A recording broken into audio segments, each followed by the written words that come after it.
Inilunsad ng Malacanang ang natatanging paggunita sa isang mahalagang yugto ng kasaysayan ng ating bansa. Ito ay sa pamamagitan ng pagbubukas ng website kung saan ay matutunghayan ang pagkilala ng Estados Unidos sa kalayaan ng Pilipinas. Si Elena Luna nag-uulat. Bilang pagbabalik alaala sa bahagi ng kasaysayan, inilunsad ng Malacanang sa website ng Presidential Museum and Library ang Republic Day 2013. Today we commemorate the culmination of our people's aspiration for independence. 67 years ago today, the independence of the Philippines was recognized by the United States of America and in turn by the community of nations.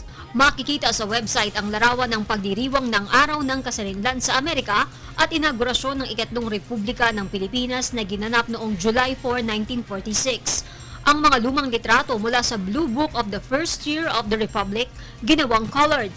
Ganon din ang ginawa sa larawan ng pananahi ng bandila ng Amerika taong 1946. Makasaysayan ng litratong ito dahil ang mga huling tumahi nito ay ang tatlong unang ginang na nanirahan sa palasyo ng Malacanang, sina Mrs. Manuel Quezon, Mrs. Sergio Osmeña at Mrs. Manuel Rojas. Matapos ang inaugurasyon, ipinadala ang bandilang ito sa Amerika bilang souvenir mula sa mga Pilipino. In ceremonies held at the Independence Grandstand in Rizal Park on July 4, 1946, the flag of America was lowered and instead the Philippine flag was raised to fly alone at last.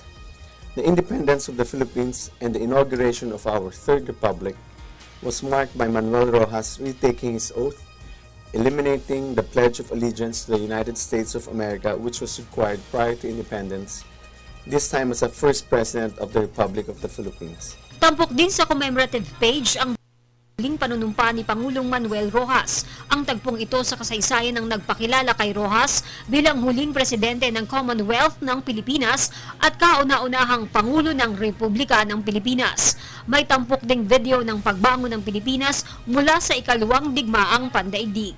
We encourage Filipinos to take part in this historic observance also through our social media platforms, facebook.com/Malacanang and tumblr.malacanang.gov.ph as we look back on the day that our political independence was finally achieved. Para sa Telebisyon ng Bayan, Elena Luna.